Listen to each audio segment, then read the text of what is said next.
Business AM. Think forward. Welcome here at Business AM Radio. I'm Sofie Sonck, and the following hour consists of a dedicated talk with Ukrainian colonel and military expert Serhii Grabskyi. Welcome, Mr. Grabskyi. On February 24th, 2022, it was not to be expected that the Ukrainian Armed Forces were ready, from an operational and tactical point of view, to be able to ward off an attack from Russian President Putin. Still, that was the case. Your army was more than ready enough, wasn't it? Well, it's a quite discussable question because of it's not about only operational and tactical preparedness of Ukrainian armed forces. It's also about the lack of assessment and analysis from the Russian side. They did not make an analysis of the situation in a proper and correct manner, and that is why they achieved tragic and strategical mistakes in their preparedness and course of action. They didn't take into account the readiness of Ukrainian society, level of preparedness of armed forces. It is not about like operational preparedness. It's like a personal preparedness of troops to resist. And also even at that time, but it was minor but quite important support from our Western allies, which provide Ukrainian armed forces with anti-tank and anti-aircraft equipment, which was a great tool just to stop from the very beginning Russian tank columns attacking big Ukrainian cities. Also, as I said, it was a huge mistake to attack in such a capability. I'm talking about the strength of troops and number of armament of Russian army. Because of those troops were not enough just to conduct that offensive, and it was clear from the very beginning for many of us who made some analysis before that. And we recognize and we accept that attempt as an aventure, if I can use that verb. But happened what happened, and I didn't have even one second of doubt that we will not survive. Let's go back to the military perspective. You could have expected an attack from the east, meant only for the east of the Ukraine, but the attack was a full-scale invasion into different parts of the country. What needed to be done in those first hours of the attack of what would become a war and nothing less? Well, first of all, you should realize that the Ukrainian intelligence service operated great, and also with the support of Western allies, we were more or less prepared for unpredictable development of the situation. And what we are talking about actually about the deployment of Ukrainian armed forces in special operational zones. And that is why the main impact of Russian attack actually hit nothing, or mostly nothing. So Ukrainian air forces survived mostly. Ukrainian military command and control structure was not destroyed during that attack. And many of troops were ready since actually October 15, 16 for such kind of battles. Indeed, it was like a huge and sudden impact from different directions. And it's from the perspective of common sense, was quite difficult to determine which direction is the main direction at that point. And that is why Ukrainian forces were forced to withdraw from direct attack of Russian forces, and they just try to keep position in the most convenient locations where we would be able to stop Russians. And it was like a main tactic of Ukrainian armed forces. We call it maneuverable defense, and it was we were ready for that from the very beginning. But as a reserve colonel, you were mobilized again already in December 2021. You were asked to help anticipate a potential Russian threat that 2 months later turned into reality. What were your immediate duties at that time?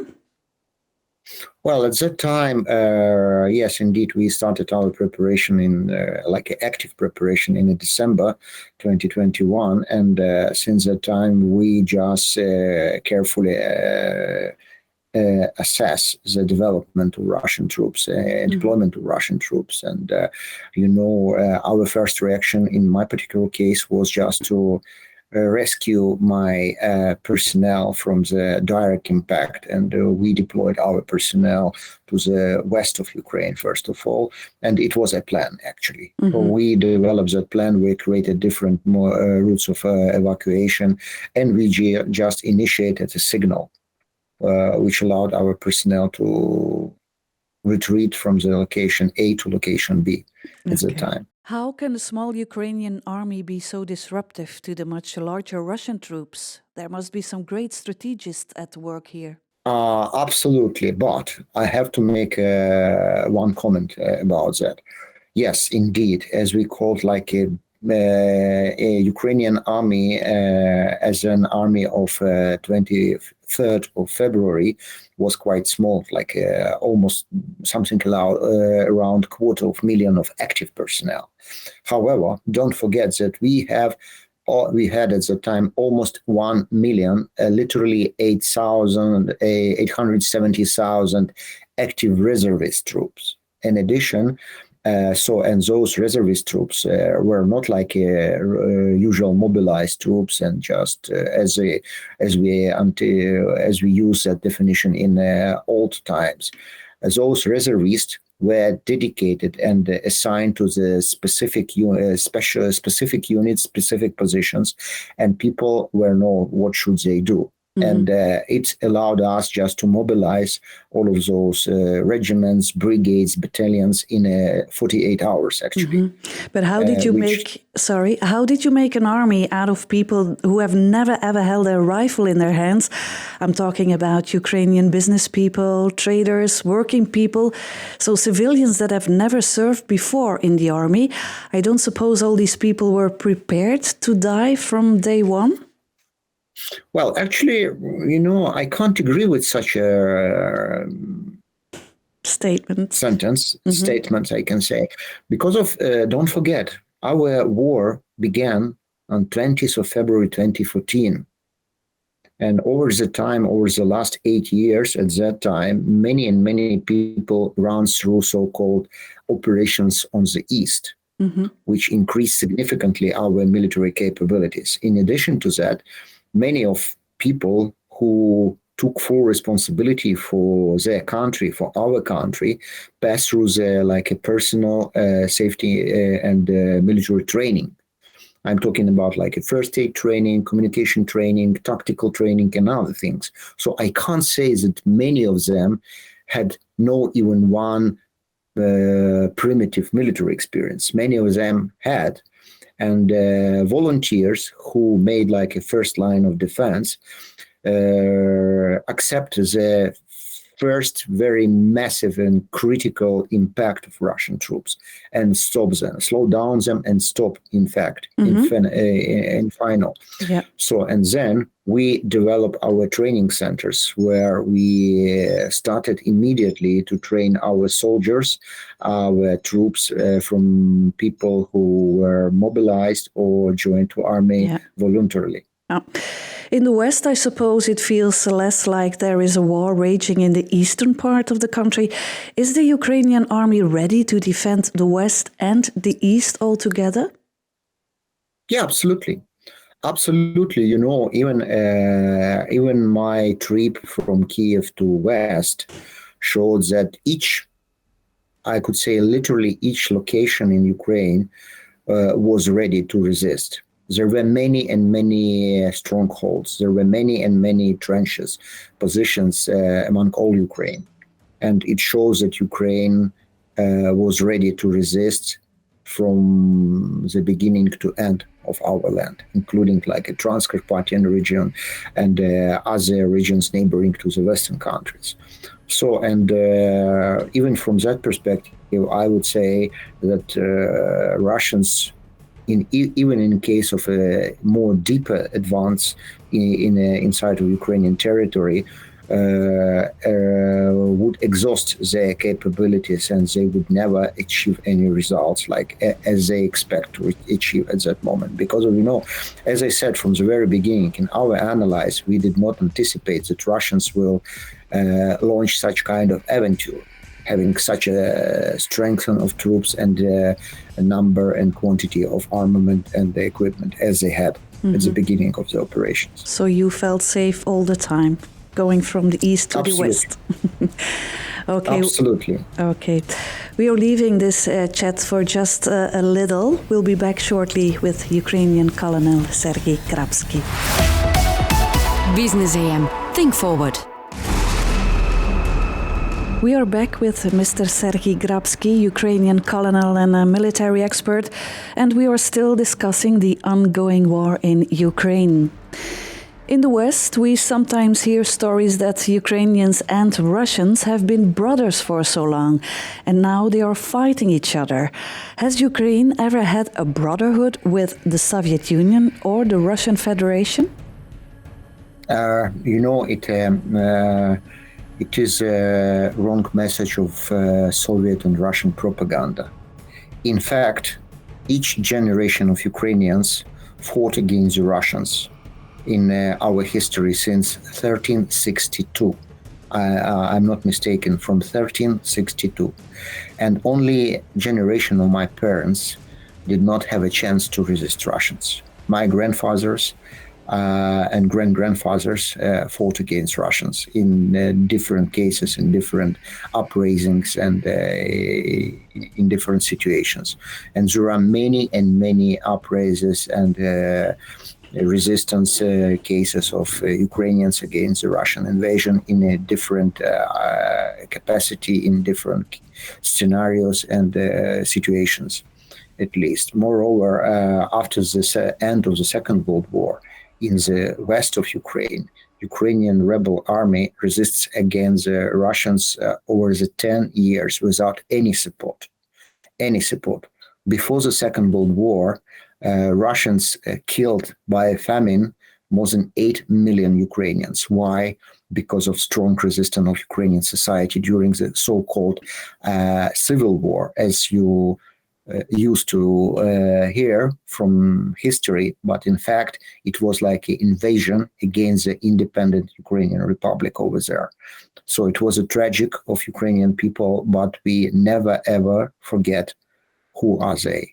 I'm talking about Russians, and that is why we didn't have any sentiments understanding what kind of force will invade us or would invade us. Moreover, our current generation started that war, as I mentioned, in February 2014, when Russian forces invaded and captured or annexed Crimea Peninsula.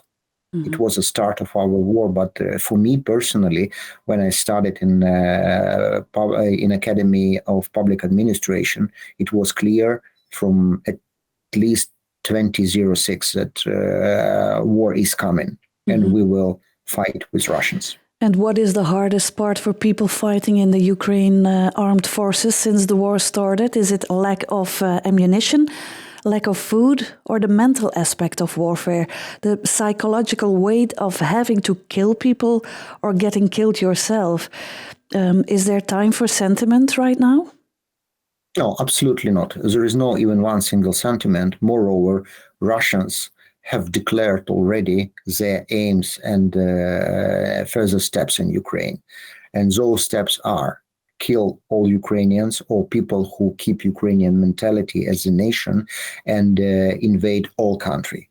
With that regard, we can't have any sentiments.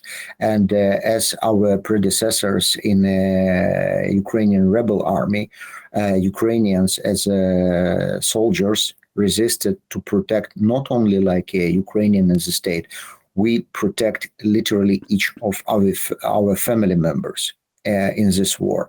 Because of, liberated territory discover amazing and tragic picture of invasion where Ukrainians were massively killed and tortured by Russians. With that regard, even lack of ammunition. I had never heard about the lack of food, to be honest with you, but lack of ammunition is like a real case scenario, would not stop us. And Ukrainians, even during the tough and most critical period of war, I mean, wild-scale invasion after 24th of February, resisted desperately, staying in front of tanks with Molotov cocktails bottles, and as it happened in Kherson. So no sentiments, nothing. We will resist. And as a colonel, how would you describe the intensity of the battle clashes going on at the front line right now? Well, as of now, unfortunately for us, but it was absolutely predictable that Russians turned from their so-called new invaded tactics as a professional army to their traditional tactic, using of mobilized troops, or in other definition, army of slaves. So that army of slaves is not effective and efficient enough. However, it is a huge tool of Russians. That is why, as of now, we face with the desperate attacks of Russian infantry against the Ukrainian positions. And it is, and only this, is only one available tool of advance of Russian forces right now, when they try to fill our positions by bodies of their soldiers. And if you will glance on the official reports of Ukrainian Armed Forces, you will see that the Russians lose every day literally 1 battalion. 1 battalion, it's a huge impact to any army. And you can imagine during 1 week, 7 battalions means literally 2 brigades, which may exhaust Russian capabilities to conduct any further actions. But it is also about the influence, let's say, of Ukrainian armed forces to Russian offensive actions because of Ukrainian reconnaissance tools and Ukrainian effectiveness of artillery and rocket fire. Fully eliminate all attempts of concentration of Russian troops. That is why they may use the bloody, excuse me for that definition, bloody manner to attack by massive groups of infantry. That is why the level of clashes at this moment in the eastern front of Ukrainian resistance is an extremely high and desperate. When Russians, using their prevalence in a strengthening of troops, push back Ukrainian forces and achieve day by day maybe 10, maybe 15, maybe 100 meters of territory. It is like a really bloody battles. And moreover, I would like to add, those battles are now in a location of high urban locations where any using of armament and weapon is very limited due to buildings and streets. Yes. So it is like bloody clashes as in Stalingrad in 1942-43. Yes. Some areas of Ukraine have been completely ruined, like totally demolished, a moon landscape. Is that a military tactic, not just to destroy the Ukrainian troop positions, but to demolish everything, turn it into hell on earth? Or is this the only way to win some terrain in Ukraine? It is actually, and what can I say? I have mentioned already the manner of our defense as a maneuverable defense. So Ukrainian forces do not try, it is technically impossible, do not try to keep all portions of our territory. So our defense rely and refer on strongholds. And Russians now, attacking those strongholds, use their traditional tactics to demolish everything, literally everything. Because if you can resist even staying in ruin, but you are not able to resist in a so-called moon landscape. And there are many Ukrainian municipalities now turn to that definition as a moon landscape around Ukraine. That is why it is only one Russian tactic. But it's also like an effective boomerang, because of right now, when Russians even gain those territories, they are also not able to create any defensive lines over there. And that is why counterattacks of Ukrainian forces look so effective at the moment, because the Russians destroyed everything on their way to get inside of the Ukrainian territory. I do have to say that President Zelensky plays his role perfectly, tirelessly pointing out from the beginning that Ukraine needs help and support, whether it was weapons, larger weapons, financial aid, trucks, more weapons, and welcoming high-ranked Western power people in the parliament. How big is the propaganda machine playing its role in this war game?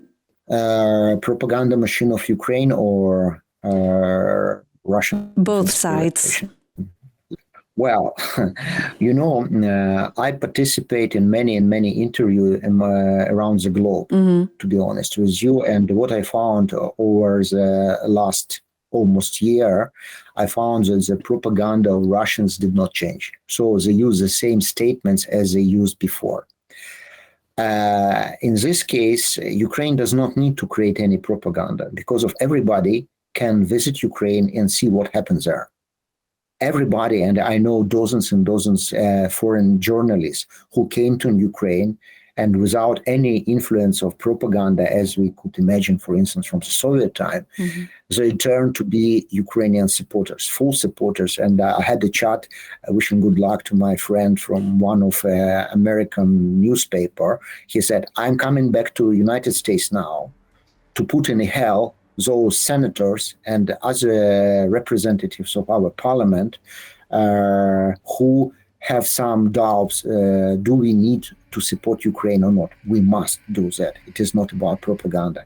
It is about reality. And I invite everybody who have some kind of courage to visit Ukraine to see what's going on there. It is not about propaganda because, we don't need to make any propaganda. Just sit in a absolutely peaceful city of Khmelnytsky last Sunday and you will be under missile attack.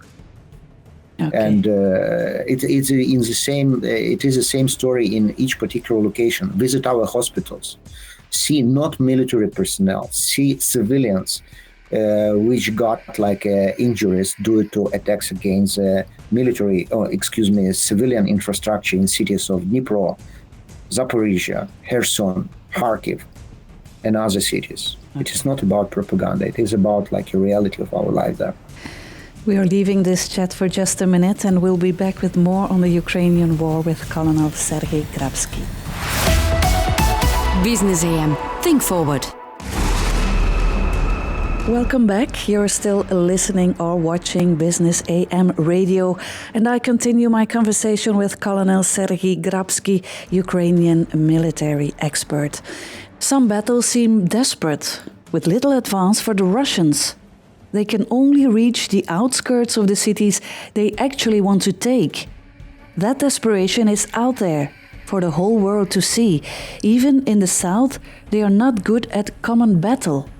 But how desperate are the Ukrainian soldiers while fighting? There are two aspects of that desperation. First of all, Ukrainian soldiers must to protect their positions, just to keep the line of battle, to create some steps before to allow reserve troops to be ready for counteroffensive actions. It is option number one. Option number two, I spoke with my friends who are now in Bakhmut, and they said, Serhii, listen, frankly speaking, indeed, we may withdraw, we may leave the town of Bakhmut, and we will retreat to another prepared position. But what will it mean for the future? It will mean that city of Sloviansk, Kramatorsk, will share destiny of Bakhmut. Those cities will be completely destroyed and demolished.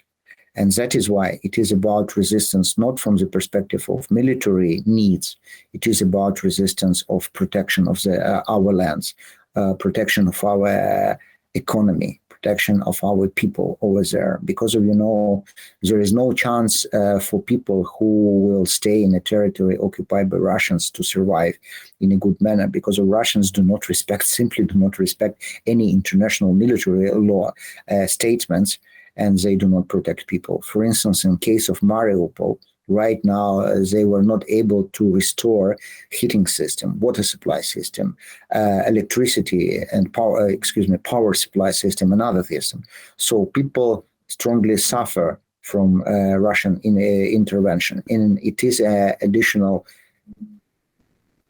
case, I could say, or sign why Ukrainian forces resist so desperately in each particular location. And as soon as Ukrainian forces become stronger and stronger, any advances of Russian troops inside of the territory of Ukraine become weaker and slowly. Mm-hmm. From a military strategic point of view, it is odd that the Russians did not bomb the parliament in Kiev and all of the government buildings along with it.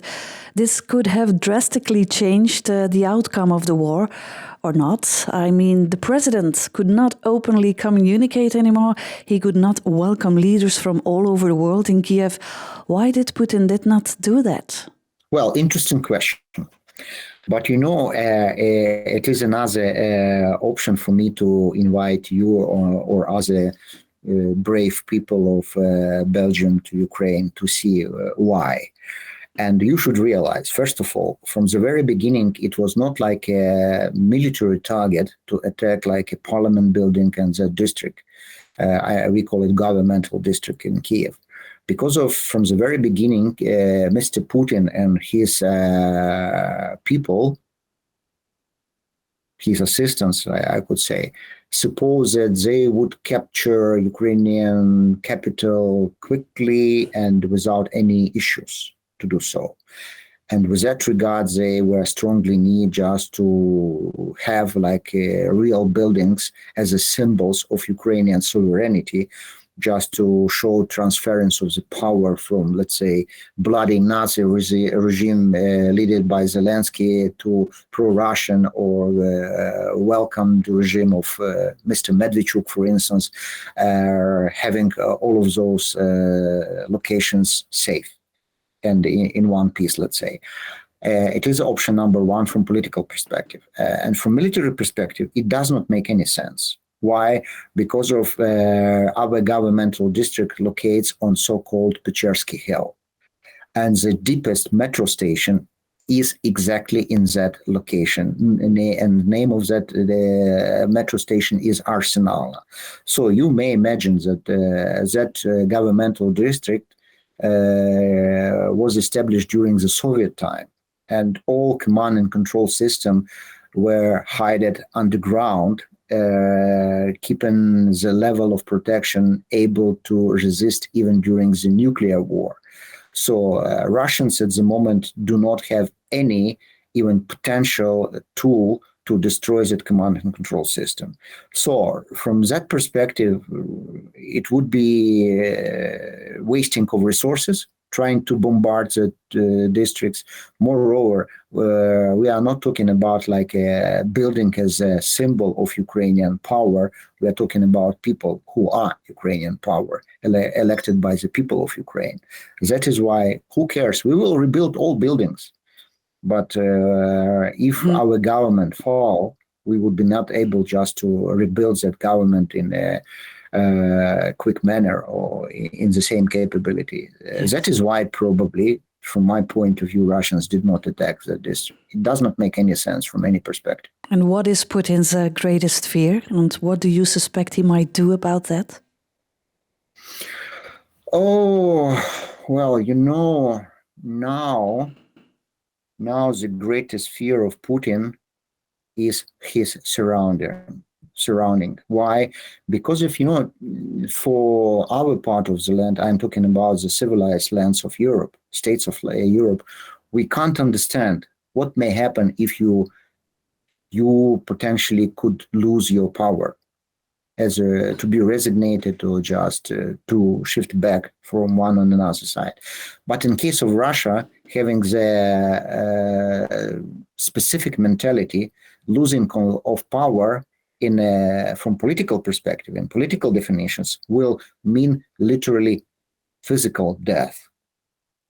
So because of Russians do not respect, they do not accept so-called fallen chiefs. They kill them. everybody. And it is a great fear of Mr. Putin, and it's clearly pictured by his messages and the meetings with his supporters or assistants, I could say, sitting in a long chair, next to the long table, and chatting with his counterpart, like in a distance about 20 meters. Mm-hmm. It's about fear. It's about primitive fear for his personal life. Mm-hmm. And it is now like up to the decision of population of people of Russia, how quick they will realize that they pay incredible price just to let that guy to stay alive. Mm-hmm. And what will the next military strategy for Russia be? Is it not so much taking revenge, it seems, but rather a careful scanning of what Putin should do next? Well, actually, as I said before, we face with the situation when Russians turn to their traditional manner, so-called mobilized army of slaves. And they are not able just to invent or create any revolutionary changes at the moment, and having that and keeping in mind that Ukrainian armed forces now increase their battle capabilities, we could say that there is only one chance for Putin to save his life, as we told already, just to keep the manner of battle in the same style. Conducting such kind of operations and supposing that it will be some sort of a lack of support for Ukrainian resistance in the future from the Western allies. But it is like a quite mistaken assessment, I would say, because of, there are many statements of the leaders of the civilized war, meaning that Ukraine must survive, Ukraine must win, because it would be win not only for Ukraine, but for all civilized people. Yes. And you should realize, if Ukraine fall, who will be the next? Baltic countries, Poland, Slovakia, Czech Republic, Romania, and Hungary. Hungarians, Czechoslovakia, Czech, Slovaks, and Polish guys, and as well as Baltic guys, very well known what does it mean Russian tanks on their streets. Mm-hmm. So we have a huge support from our allies, and undoubtedly it will be a win of Ukraine, because it will be a win not only for Ukraine but for all civilized countries. In recent weeks, the front line in Ukraine has barely moved. Could the delivery of German tanks and perhaps even fighter planes change that? Not actually, because we are not talking about slight movements of Ukraine of the front line. We are thinking and we are looking forward for the creation of new style brigades, which will be fully equipped with the Western armament, technique, and ammunition, which will allow us to make significant advances in order to liberate our territories in the south, first of all, and then in the east of Ukraine. Mm. And it is a matter of time when Western tanks of aviation will come to the battlefields of Ukraine. Our main treasure, strengthen are people who will be able to operate with that armament and equipment and bring victory to Ukraine. So it's the power of the brigades at this moment. Say again, powers of the brigades that you were talking about. To compare with the February 2022, Ukraine established at least well, it's like a top secret information. Let's say dozen of brigade, including like infantry mechanized brigade, airborne artillery and tank brigades, which significantly increase capabilities of Ukrainian armed forces. And you saw result of those brigades during the liberation of the Kharkiv region, as well as Kherson region. And in addition to that, we have another very important tool, so-called territorial forces, which now did a great job trying to slow down Russian offensive they sacrifice, but they stop Russian offensive, letting our brigades to get all equipment, armament, and materials to be ready for counterattacks, which are widely discussed in a military society, not only inside of Ukraine, but in our allies society in the West. Don't go away. We're leaving this program for just a minute, but we will be back with more on the Ukraine war with my guest, Serhii Grabskyi. Business AM. Think forward. We're back with Mr. Serhii Grabskyi, Ukrainian military expert and reserve colonel, meanwhile mobilized again in 2021, and maybe to be mobilized again in the near future. In this last part of this Business AM special on the war in Ukraine, we're discussing the actual situation in the country more than a year after the invasion started. Western military analysts conclude that the right strategy to proceed in this kind of war is that of a combined arms warfare. But neither Ukraine nor Russia succeeds in that objective. Why is that? Well,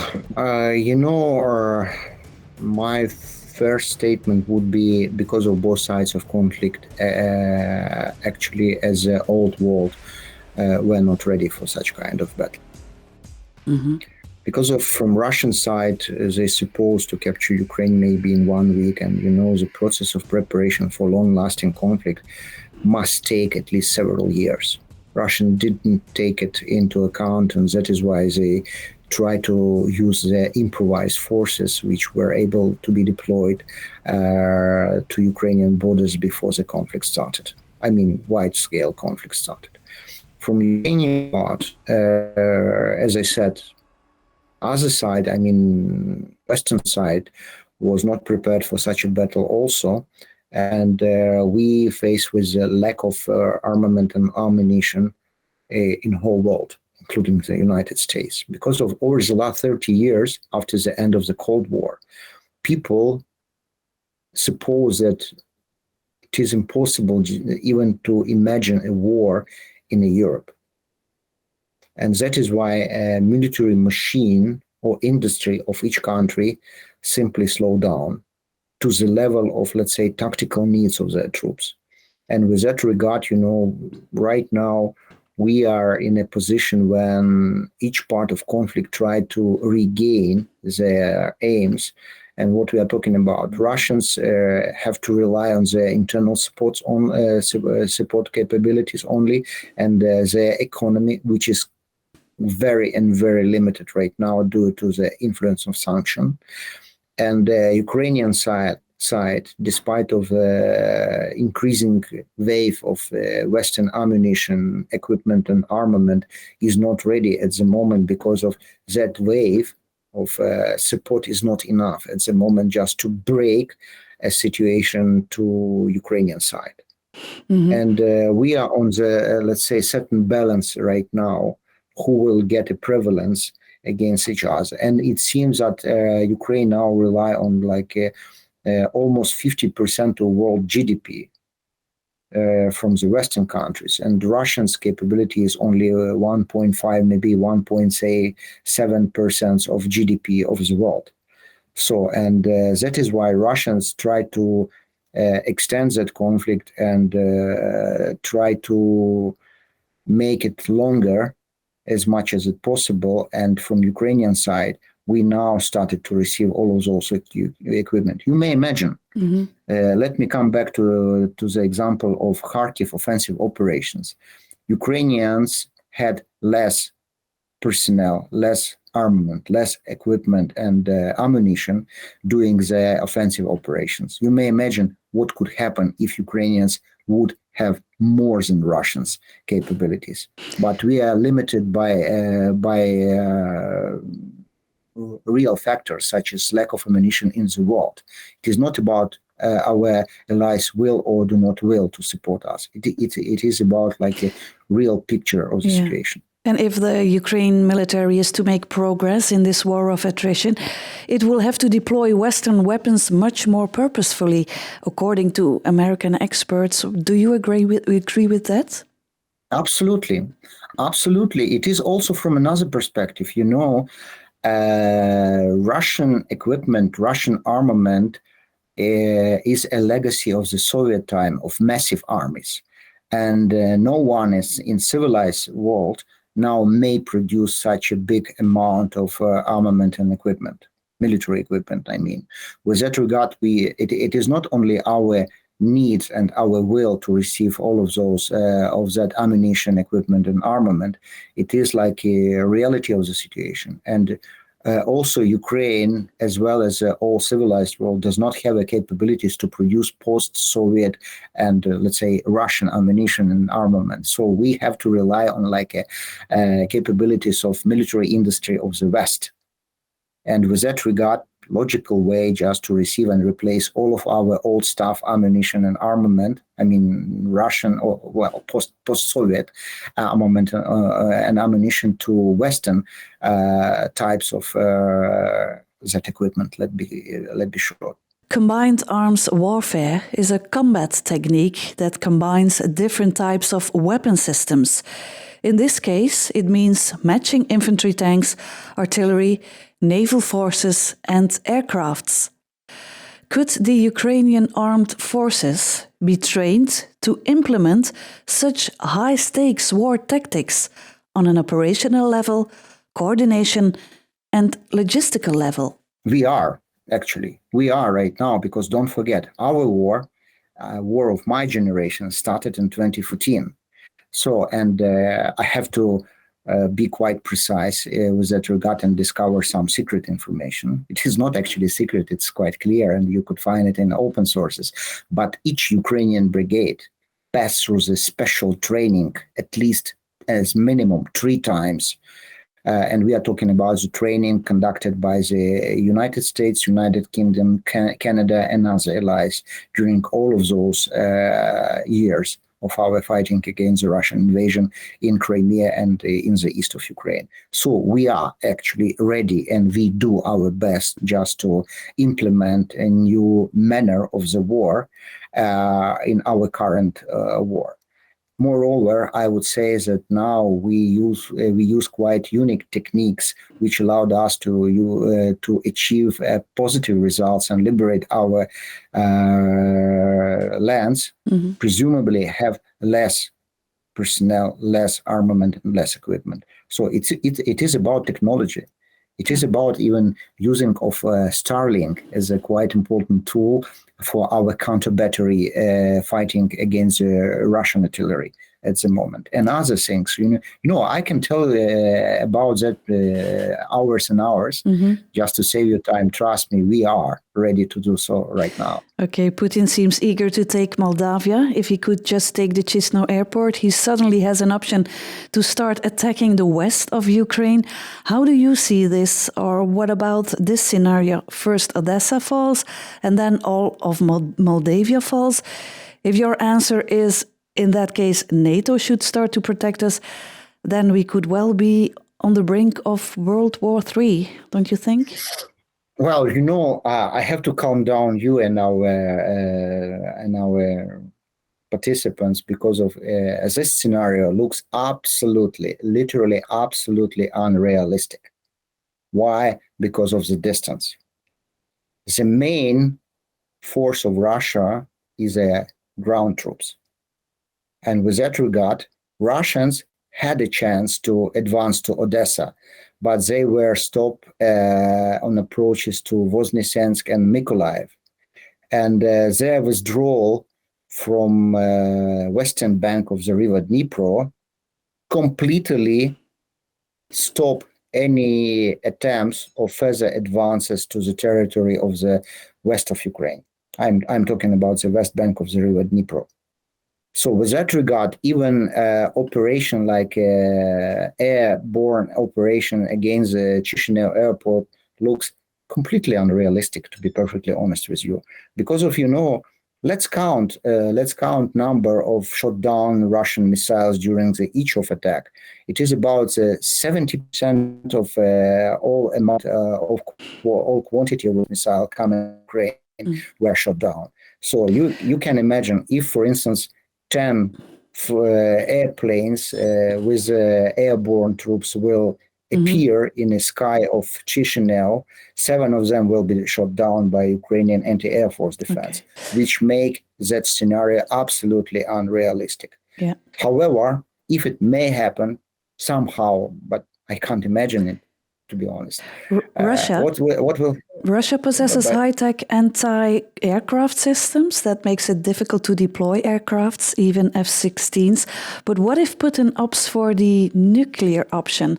Tactical nuclear missiles to use within certain limits, but very effective and deadly. No, absolutely not. And I'm quite confident about it because on the beginning of my military career as an officer of Soviet Army at the time, I was partially engaged in nuclear deals, let's say, in nuclear processes. And I have to say that right now, our civilization created quite effective and quite useful tools to prevent any attempts to use any type of nuclear weapon. Moreover, what does it mean, nuclear weapon? It is about the nuclear weapon, tactical nuclear weapon, had a sense during the Cold War time when we used massive armies. So attacks against using even one piece of ammunition, like a nuclear tactic ammunition, may change the situation on the ground, dealing with the size of troops like a division. We are talking about the 15,000 troops. But now, in the location where previously division were deployed, now we are dealing with platoon. Is it reasonable to use nuclear ammunition against 20 personnel? Or is it reasonable to destroy by nuclear ammunition one bridge, even strategic one? It does not make any sense. Moreover, using of ammunition, such an ammunition will raise an immediate response from, let's say, countries of a nuclear club. You are from the Crimean Peninsula, but you are Ukrainian. Not every Eastern or Crimean Ukrainian wants to join a free Ukraine. How complex is that? It is terribly complex. Yes, Crimea is my second motherland, to be precise. And I spent a lot of time. I grew up in Crimea. I love it. I love it very much. And I'm confident we will come back. And I do realize complexity of that task for us. Because of, people in Crimea in particular, I'm not responsible to say something about the people in the east of Ukraine, were under huge and terrible pressure of Russian propaganda over the all times of independence of Ukraine. Also, the specific of population is also does not make that task easy for us, but definitely we will liberate that land and we will come back to Ukraine to join Crimea Peninsula to Ukraine, and we will create a civilized society there. Thank you very much for having this conversation with me, Mr. Serhii Grabskyi, Colonel of the Ukrainian Army and military expert. I wish you all the best, and your colleagues and mates on the front line and in the rest of the country. Good luck, stay safe, and our hearts are with the Ukraine. Thank you very much. With your support, dear friends, we will win. It will be our common victory against the dictatorship, and welcome to Ukraine. Free, liberated Ukraine. Thank you. Business AM. Think forward.